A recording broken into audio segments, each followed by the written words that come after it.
Hello everyone, my name is Mosey. I'm a cornea specialist and also a clinical senior lecturer, and in this video we will be looking at slit lamp examination techniques, and I'll try to showcase some case studies utilizing video so that we can be more familiar with what the ophthalmologist is looking at when they examine a patient with a slit lamp.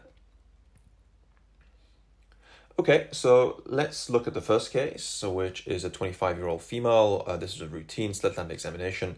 And in this video, I just wanted to kind of talk about what we routinely do and how we routinely examine patients that come and see us. A lot of this is streamlined, and experienced ophthalmologist does this very quickly. But it's important for us to get a sense of a systematic examination of at least the anterior segment, which is what this talk will be primarily focusing on. So we want to have a focused approach. Typically, we look at the lid margin. We want to make sure that there's no significant inflammation of the lid margin. We then look at the conjunctiva, and also the underlying structures underneath the conjunctiva, which is the sclera and also the episclera. We want to make sure that they're not inflamed, injected. And then typically what we do is we look at the cornea. The cornea is the front clear window to the eye, and we want to make sure that there are no opacities and also no optical issues with the cornea. There are several things that can potentially be wrong with the cornea, as we will see later on. We then focus our attention to the anterior chamber, the space between the posterior aspect of the cornea and the anterior surface of the lens. And in this chamber here, we look for signs of inflammation such as cells, flare, or potentially even red blood cells.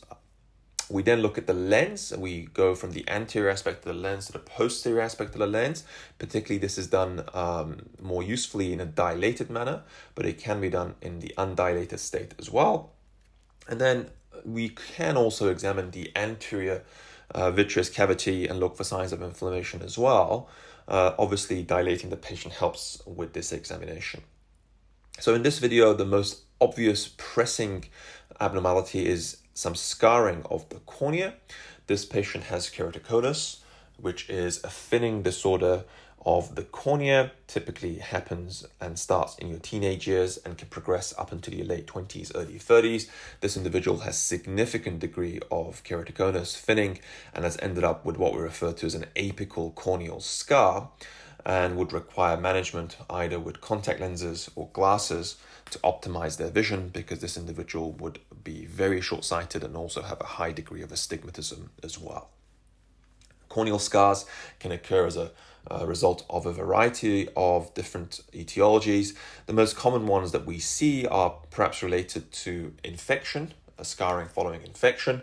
Scarring can also occur following keratoconus. It can also happen as a result of dystrophies and inherited disorders of the cornea, and it can also occur following iatrogenic or traumatic damage to the cornea as well.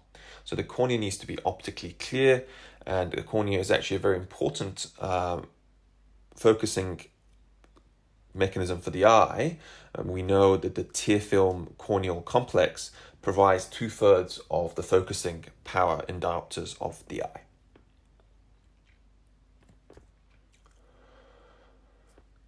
So let's look at our next video. This is a 63-year-old female who has been referred in with extremely poor vision.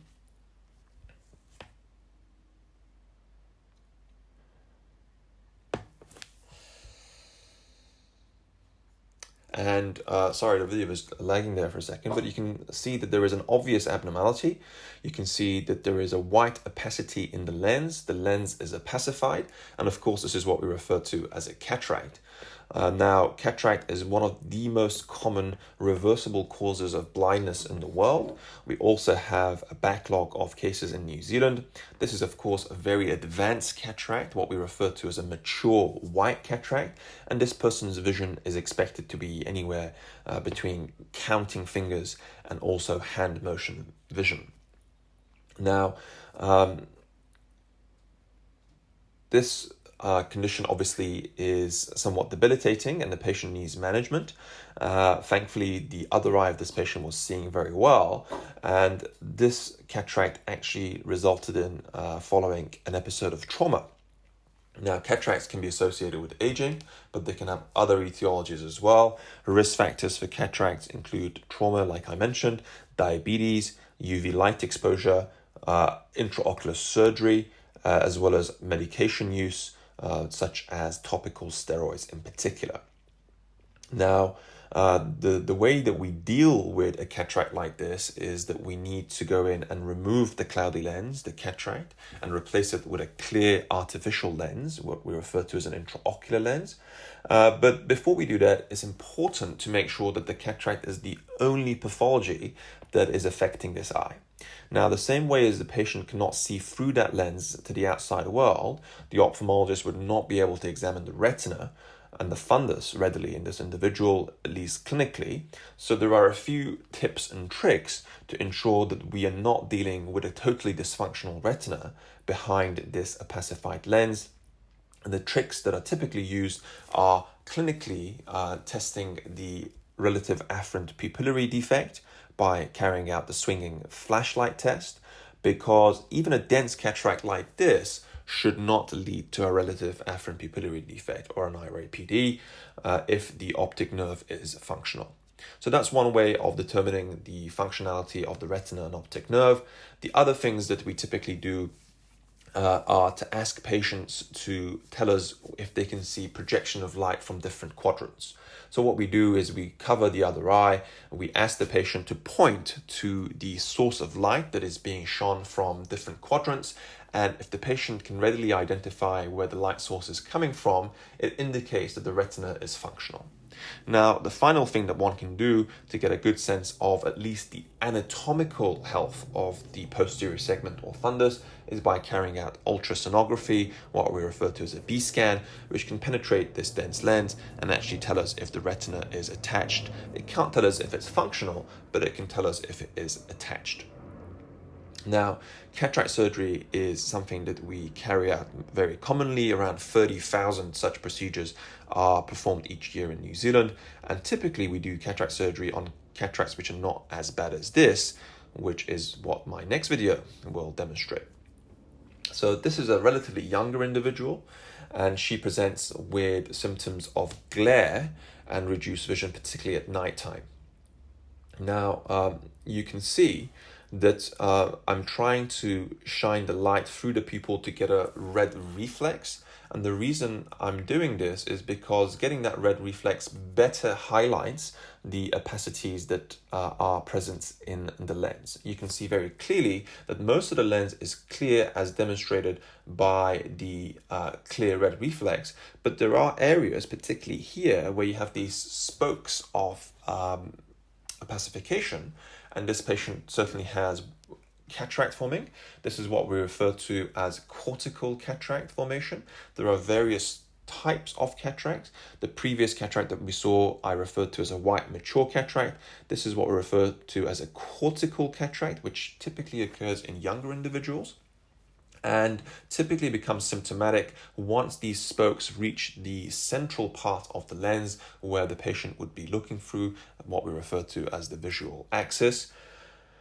There are also other types of cataract. You can get a posterior subcapsular cataract and also a nuclear cataract. So feel free to look them up in your own time to get a sense of what different types of cataracts can be encountered in clinical practice. Just to give you a sense of the asymmetry of the opacification in the eye. This is the patient's other eye. You can see there's some cortical opacification here and some vacuoles in the substance of the lens, but the patient was only symptomatic in the right eye, which is the eye that we just examined before.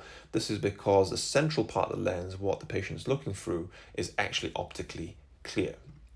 Whereas here, the opacity is just about encroaching the central part of the visual axis, and this is why the patient would be symptomatic, particularly with glare and light sensitivity at nighttime. So again, the treatment is the same. The patient would require cataract surgery. And one thing I will mention here is that cataract surgery is a very routine, very safe operation these days. What we typically tell patients is that the risk of a complication is overall around 5% or 1 in 20, but the risk of a serious complication is probably less than 1 in 100, perhaps even a lot less in the hands of an experienced surgeon.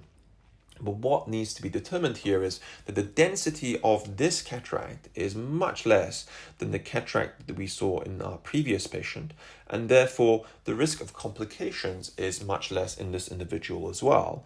Remember, cataract surgery utilizes ultrasound or phacoemulsification to remove the cloudy lens, and the more dense the lens is in the eye, the more energy that needs to be used and utilized, and the more energy that is used, there is more potential to cause collateral damage.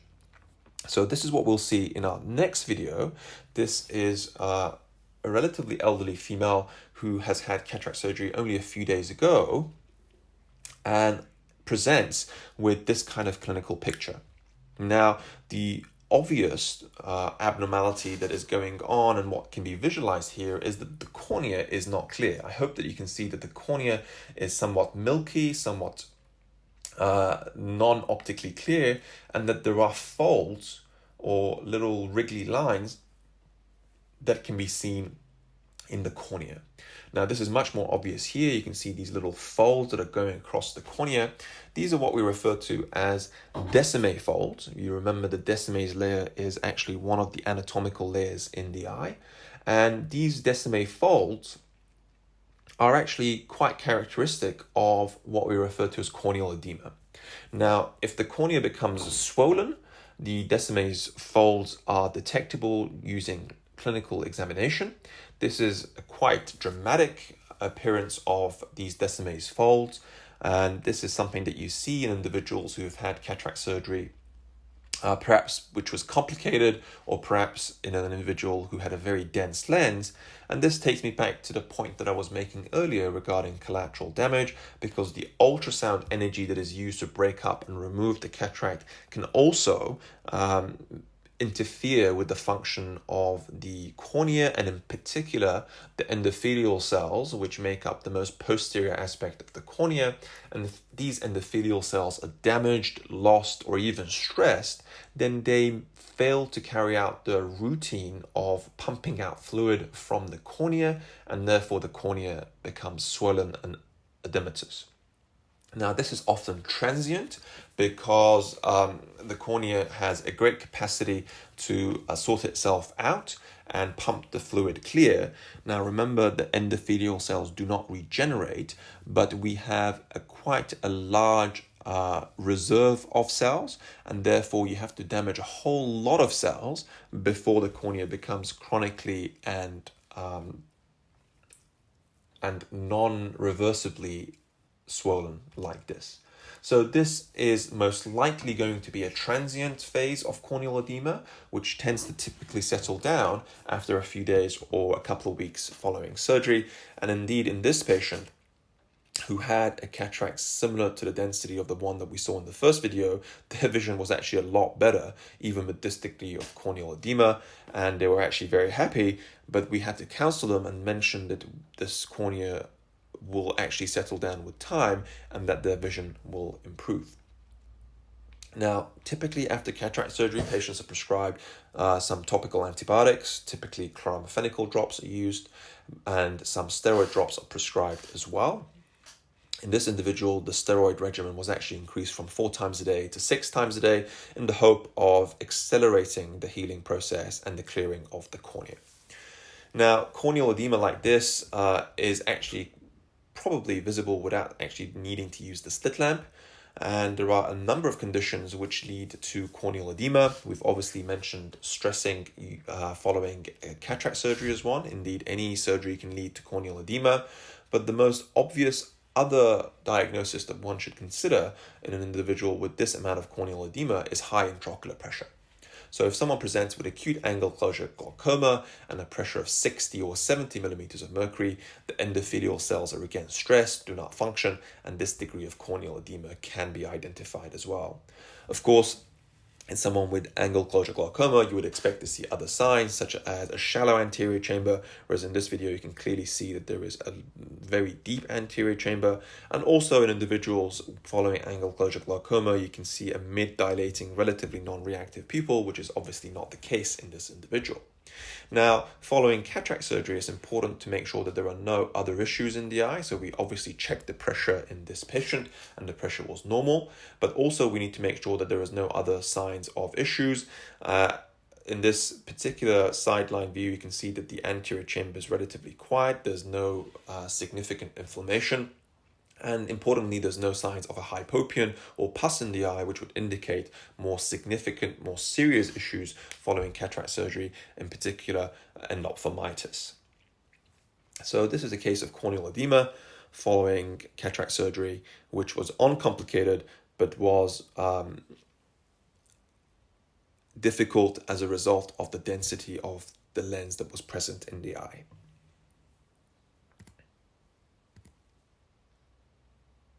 Okay, so let's move on.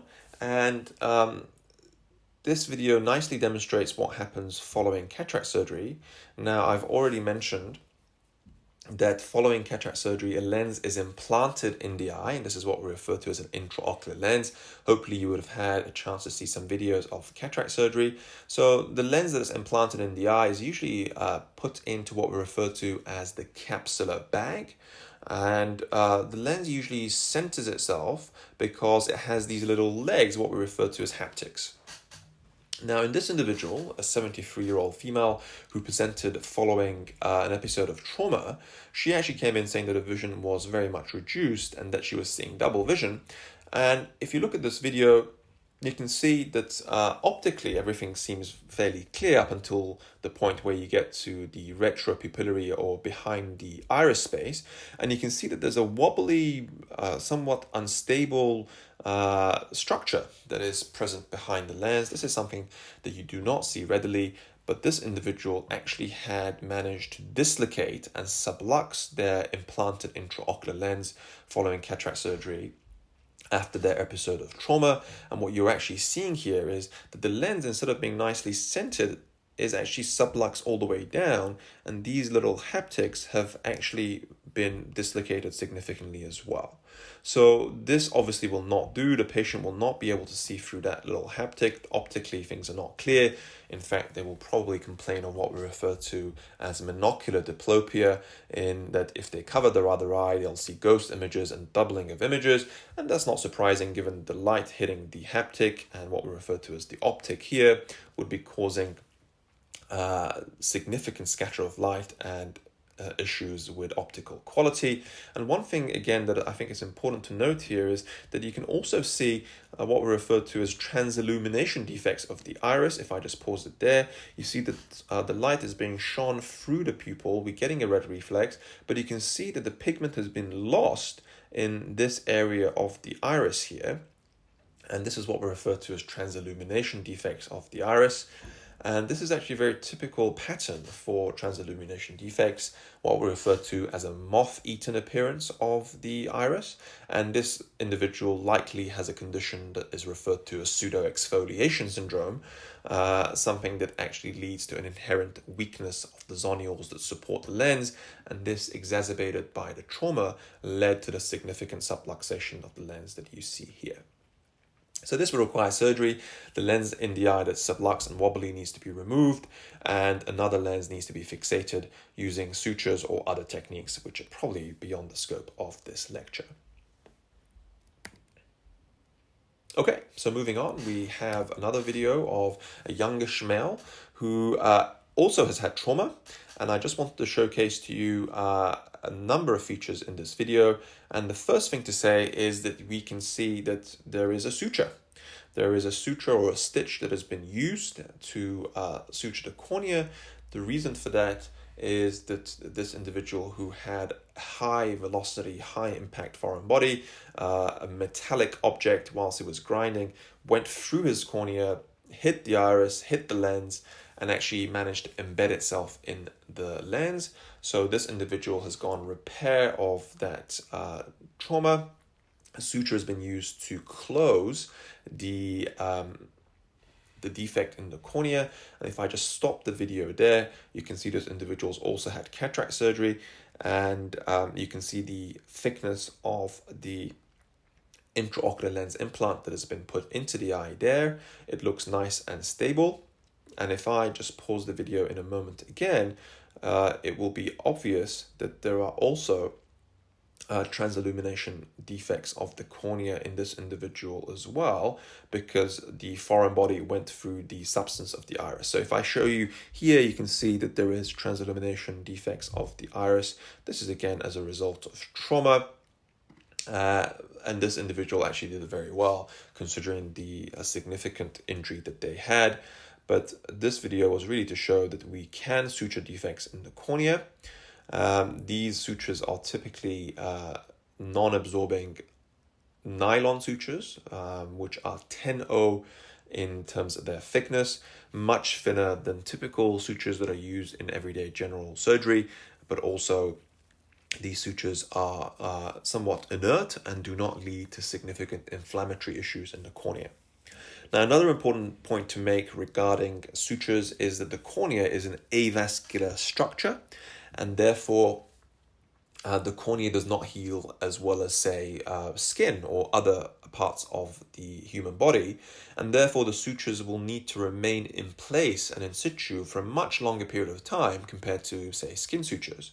So typically with corneal suturing, if it's a single suture like this, we ask the patient to come back after about 3 months or so to have the suture removed.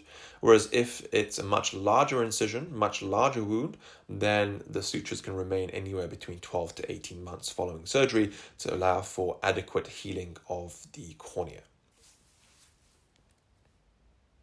Okay, so let's move on. This is another interesting corneal case. I'm a corneal specialist, so I'll be showing you a lot of corneal cases. So the first thing to note in this video, there is a lot of things going on, but the first thing to note is that this eye is inflamed. If we go back, you can see that there is a significant degree of conjunctival injection. Remember the systematic approach I talked about earlier on. So this conjunctiva shows signs of injection, but that is not the only abnormality. If we go through the video systematically, again, the next thing we should be looking at is what we see in the cornea. So if I can freeze the video at an important point and show you optically what is going on, let's stop it here. So we typically use the slit beam as a cross section to examine the cornea. This area here is the anterior part of the cornea. This is a stromal substance of the cornea, so the middle portion, and this beam here is reflecting what is seen on the posterior aspect of the cornea. And I hope that you can see there is speckling on the posterior aspect of the cornea. There is a fair bit of pigment, a fair bit of white blood cells that are actually scattering themselves on the back surface of the cornea, and aggregation of such cells is what we refer to as keratic precipitates. You typically see them in eyes that are inflamed, particularly in eyes with inflammation, particularly in eyes with iritis or anterior uveitis, and you can see that the posterior aspect of the cornea is coated. So if I play this video, you can see there is definitely some corneal edema as well, because the cornea has lost its fully transparent nature. And there is another very important feature that you may not necessarily see unless you're looking for it, and that there is pus in this eye. This eye has a hypopion. So if I go back and pause the video here, you can see there's a fluid level. There is pus gathering in the anterior chamber, and this is what we refer to as a hypopion. So if you put everything together, this individual has an injected eye, has keratic precipitates, has corneal edema, has a hypopion, and this eye is a sick eye. Indeed, this individual had microbial keratitis, an infection of the cornea, and this is what led to issues with intraocular inflammation as well. And if I go back and pause the video here, you can actually see the ulcer in the cornea here fairly well. This is what we refer to as corneal infiltration. So this individual has a significant infection of their cornea and would require urgent management. What we usually do in this scenario is that we take a sample what we refer to as a scrape. We use a needle to send some of this material off to the lab so we get a sense of what the infection is, and the patient is treated quite vigorously with a lot of broad spectrum antibiotics. We typically treat these individuals with either cephalosporin, cephalosporin, and also such as cefuroxime, and also another agent which could be tobramycin or another similar aminoglycoside, or we can treat them with a fluoroquinolone, a single agent such as siloxane. But what is important to note here is that this individual with such severe infection, such severe intraocular inflammation, needs quite frequent dosing, which is likely going to be hourly drops during the day and possibly nighttime for the first 48 hours. So quite a nice video showcasing a lot of different signs: conjunctival injection, corneal edema, scattering of pigment and inflammatory cells on the posterior aspect of the cornea, and also a hypopyon. Okay, so another interesting case. This is again a case where there are a lot of signs to be detected. Again, you can see that there is a degree of conjunctival injection, so this eye is inflamed. Another important thing to notice is that this individual has had a previous corneal transplant, as evidenced by the sutures that you can see. There are a number of 10-0 nylon sutures that are present. Some of them have been removed, and this is the outline of the corneal transplant here. But the reason I'm showcasing you this video is because I want you to look at the presence or lack of a presence of an anterior chamber. Remember, we talked about the anterior chamber being the space between the posterior aspect of the cornea and the anterior surface of the lens, or iris if you like, and this space should be anywhere between 2.5 to 4 millimeters in normal individuals. And in this particular patient, you can see there is almost no space. This is the anterior cornea, this is the posterior cornea, and that's the anterior iris surface you can see in the slit beam. So the anterior chamber is completely absent. So it's not even shallow, it's absent. And the reason for that is that this particular individual has had an ulcer and has developed a hole in their cornea.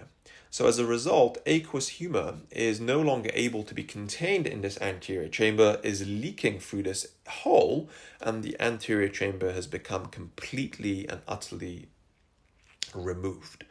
So the presence of an anterior chamber is very important to be looked at, and I hope this video showcases what we mean when we say the anterior chamber is deep and quiet. We want the anterior chamber to be present so that we know that there is no leak from a surgical wound or an ulcer like this, and we want to see if it's quiet to indicate there's no inflammatory cells, there's no red blood cells, there's no hypopyon.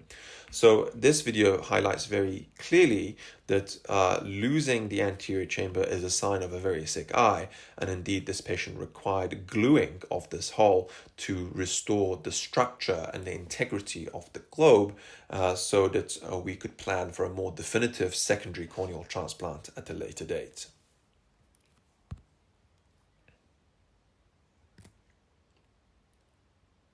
Okay, this is again another very interesting video of a youngish female with terrible vision. I believe her vision is something in the order of counting fingers vision again. And this video kind of highlights a number of pathologies as well. You can see that the cornea is vascularized and quite opacified. And there's also quite significant blood vessels which have grown into the substance of the cornea, which is clearly abnormal. But also you can see that this person's ocular surface and lid margin are quite abnormal. And in fact, they have what we refer to as keratinization of the ocular surface. You can see this keratin on the surface of the conjunctiva or the fornix. And this poor individual has a condition we refer to as a limbal stem cell deficiency, where the corneal stem cells which keep the cornea and the ocular surface intact have failed.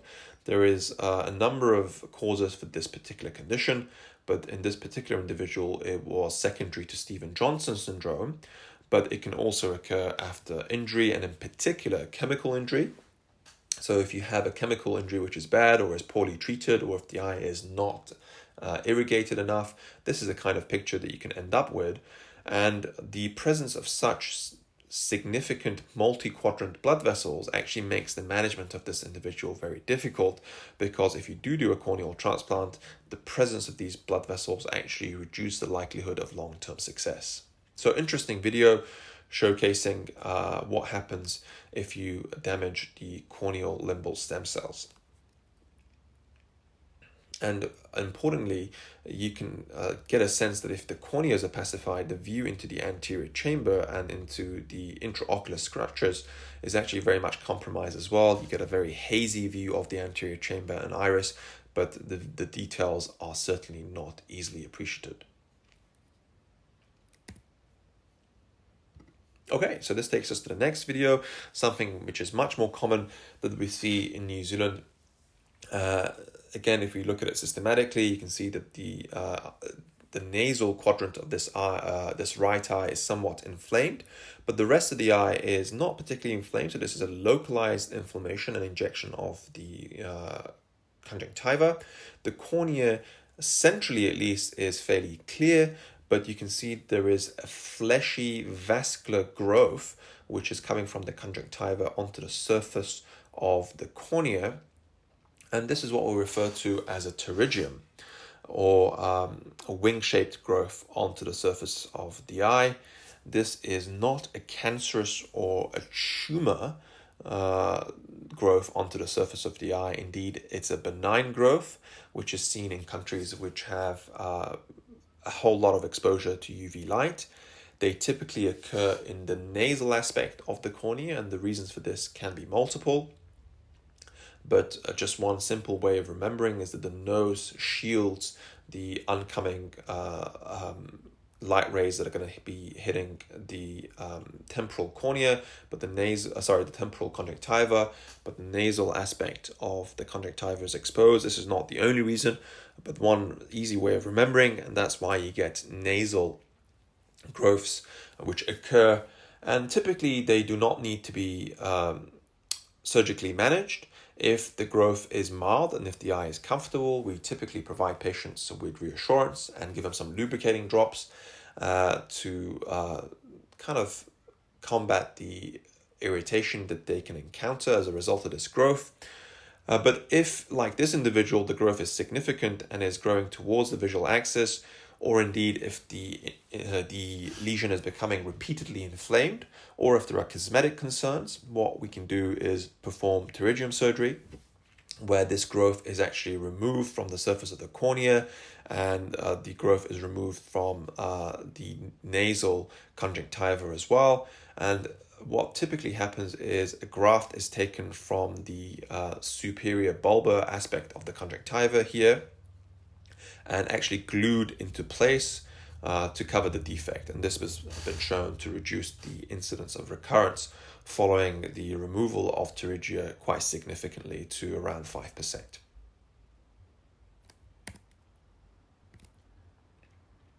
Okay, so let's move on. This is another interesting video.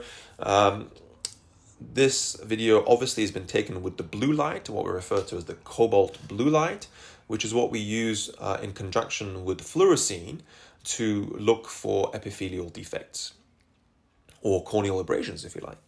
So the cobalt blue light interacts with the fluorescein and actually shows and fluoresces in areas where there is absent corneal epithelium, or indeed any type of epithelium. So in this individual who has just had a corneal transplant, as you can see here, and you can see that there are 16 sutures. These are again the tenor nylon sutures. You can see that most of the cornea is actually not staining, but there is this little tongue-shaped area where there is an epithelial defect. So this highlights very clearly what you should be looking out for when you are checking for an epithelial defect. And in this particular individual, they didn't have any trauma. There was no abrasion per se. This is actually what is happening following a keratoplasty procedure, is that the epithelium grows onto the surface of the newly transplanted cornea and has just not been able to cover this area because this patient has had very recent surgery. So the corneal epithelium, after a total debridement of the cornea, takes somewhere between 3 to 5 days to fully re-epithelialize. So in this individual, there is certainly an epithelial defect, and what needs to be done is just to make sure that this area does not become infected, because the corneal epithelium is a major barrier towards the impregnation of pathogens. So this individual typically would be treated with antibiotics, which is something that we give most patients following cataract or corneal surgery anyway, to make sure that they do not develop an infection and that the cornea re-epithelializes safely. So great video showing an epithelial defect and what one should be looking out for with the use of cobalt blue light and fluorescein sodium.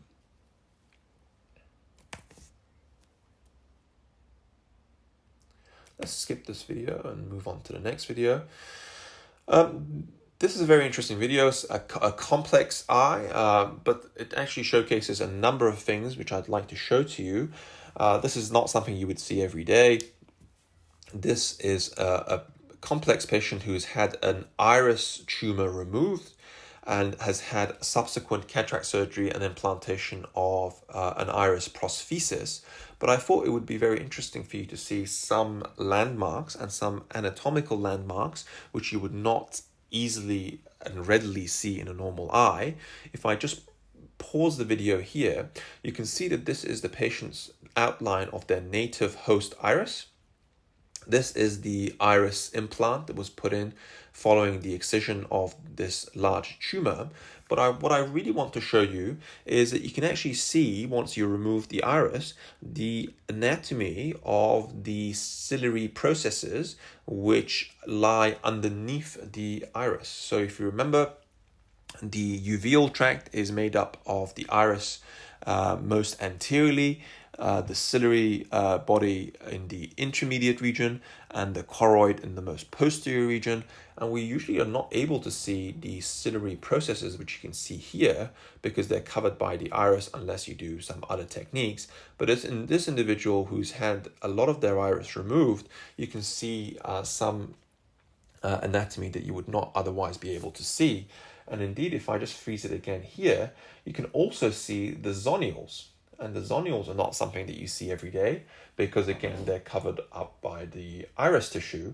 And the zonules are, of course, little ligaments that are suspended between the lens and the ciliary body, and which are very important for structurally supporting the lens. And also the process of accommodation is carried out through the ciliary body and also through the zonules. So the zonules suspend and support the lens, and you remember me saying that in the previous video, where I showed you a very subluxed lens, that the zonules can be missing. And indeed, in this individuals, subsequent to their surgery as well, there are areas where the zonules are missing, particularly in this region, whereas you can see the little streaks elsewhere. But the zonules, again, have this tremendous capacity to support themselves. And in this individual with a little focal area where the zonules have been lost, the centered lens can be easily visualized, and you can see that it's quite stable and that it's not actually wobbly or subluxed at all. So a very interesting video, something that you would not see every day.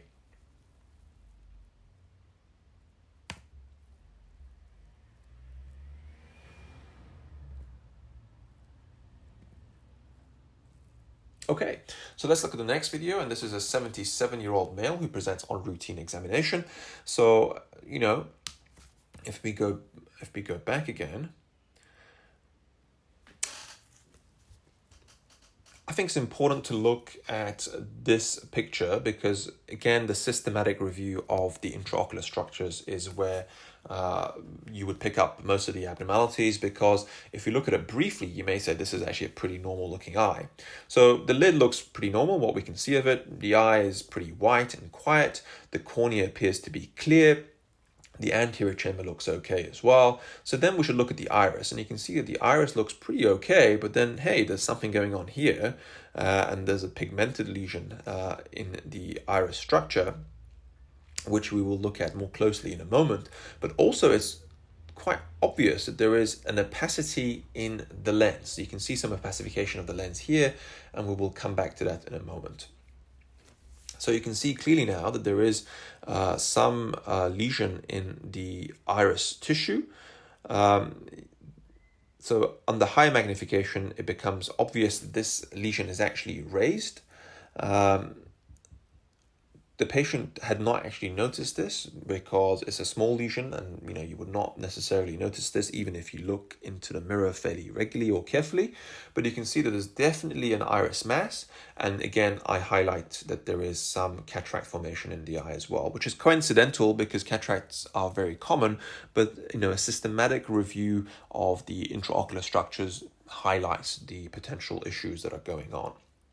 So we have a pigmented mass in the iris, and any pigmented mass that is seen anywhere in the body, particularly in the eye, we worry about the presence of melanoma.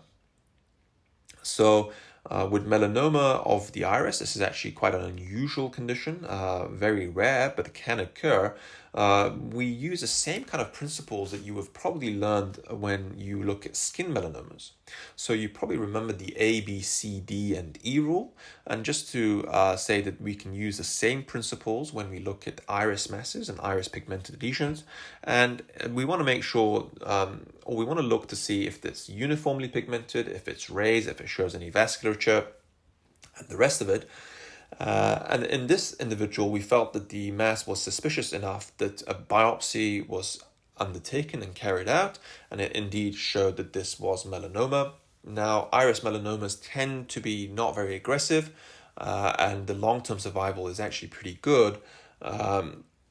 So this patient opted not to have any more treatment done in the form of radiation therapy or local brachytherapy, but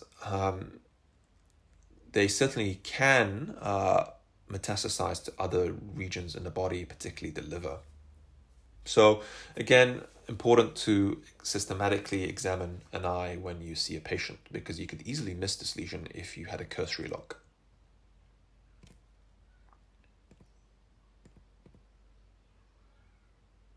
Okay, so let's move on to this video. Because it highlights some other important aspects as well. So in this video, let's just go back. You can see that the conjunctiva is again injected, so this eye is somewhat inflamed. You can see that there is a slit beam and that there are speckles on the posterior aspect of the cornea. If I just freeze it here, this is the anterior aspect of the cornea, this is the posterior aspect, and you can again see quite clearly there is some mottling and speckling of inflammatory material or debris on the posterior aspect of the lens. Again, what we refer to as keratic precipitate. So this individual has some intraocular inflammation, but you can also see, let me freeze it here.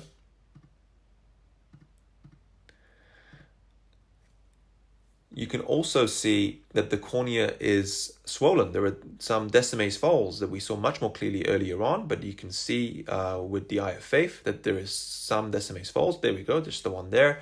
So the cornea is swollen, and also we have some opacification of the cornea. So we have an inflamed eye, we have a swollen cornea, and you can see the opacity much more clearly here with some keratic precipitates as well. Now, it's not obvious with this slit beam and looking into the anterior chamber that there are inflammatory cells. One would hope to be able to see some inflammatory cells floating around as well, but it's not obviously seen here. But this individual has what we refer to as a kerato-uveitis, secondary to hepatic infection.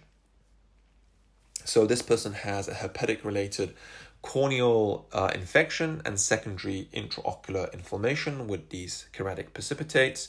And the treatment for hepatic disease is antivirals. So this individual was prescribed some antivirals in the form of acyclovir tablets, because the inflammation is in the corneal substance, is not on the surface of the cornea, but also in the eye as well as some anti-inflammatory steroid drops. I do not show it here, but this person actually had an intact epithelial layer, so there was no epithelial disease. This was more a stromal and endothelial disease associated with some uveitis in the eye as well. But the main point of this video is to show you the nicely outlined keratic precipitates that you can see.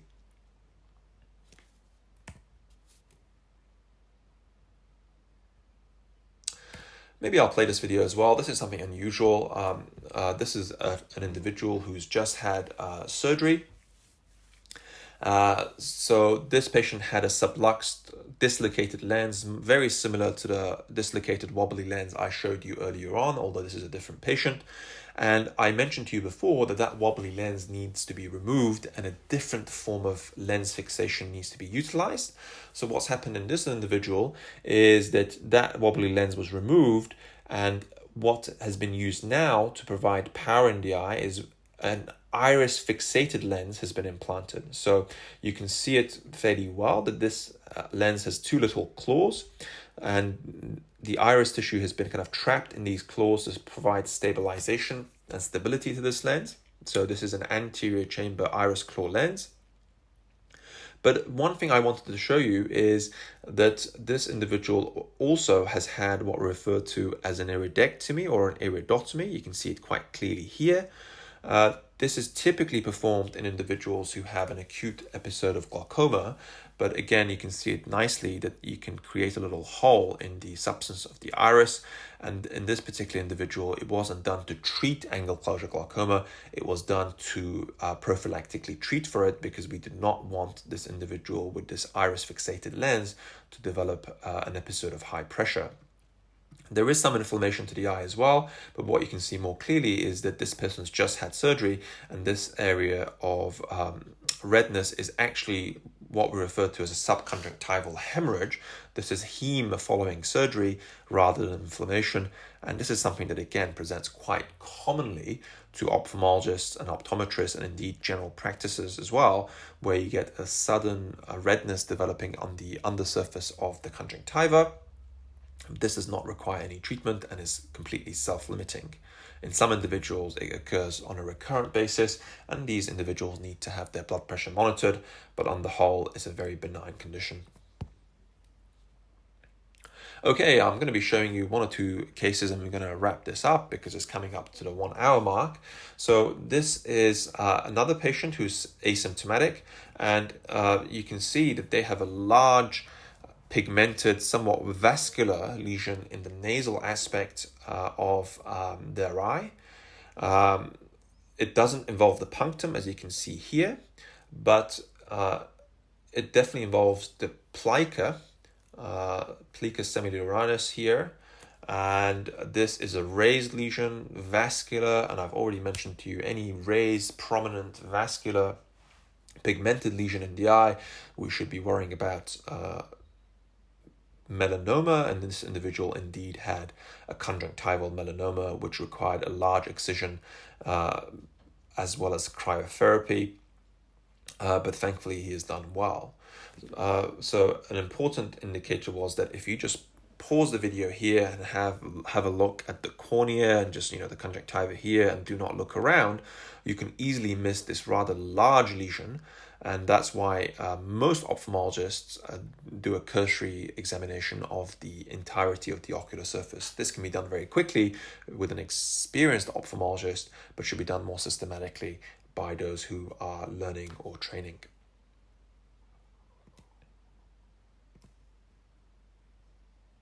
Again, this is a video showing the utility of the cobalt blue light and the fluorescein to highlight the presence of an epithelial defect. I will just briefly go through this video because we've already talked about these as well. So finally, I'd like to showcase this case to you as well.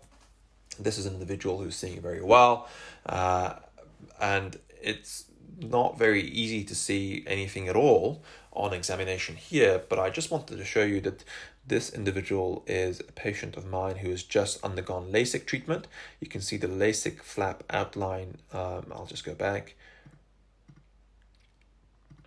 You can see the LASIK flap, which is a circular flap created in the cornea. You can see the outline fairly well here and here, but on the whole, the examination of the eye is very normal, but you can easily see the outline of the LASIK flap in these individuals as well. So just be mindful of this, particularly in this era where refractive surgery is very common. You can again see the outline of the LASIK flap very nicely, but the rest of the ocular exam is very normal.